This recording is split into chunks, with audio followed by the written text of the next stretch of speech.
Vale, pues bueno, si quieres te anclas y así vemos los anclajes, que eso sí que lo explico pero no lo han visto.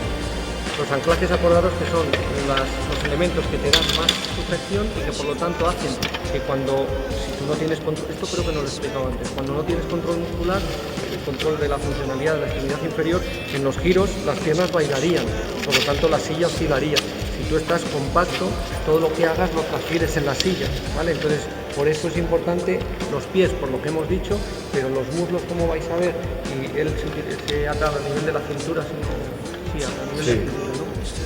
Vale, a nivel de la cintura, mucha gente ya lo está empezando a utilizar. ¿Por qué? Porque aparte de ser más cómodo que el del tórax, lo que hace es que el culete no desplace en el asiento. Si yo no tengo nada aquí en la cintura, no tengo control, sí que podría desplazarse un poquito, pues en balancea la rueda.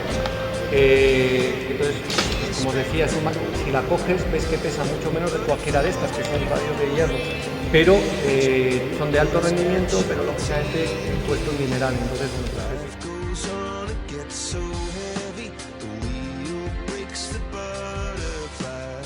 Every tear a waterfall. In the night, the stormy night, she closes her eyes. In the night, the stormy night, away she flies.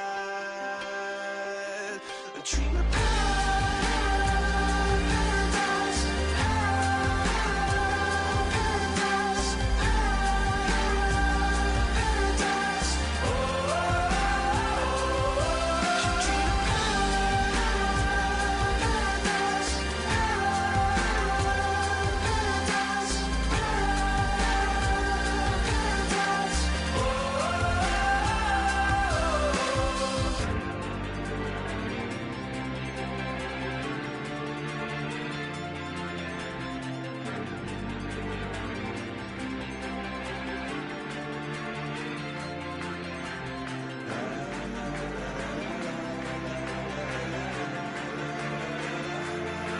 so light underneath the stormy sky.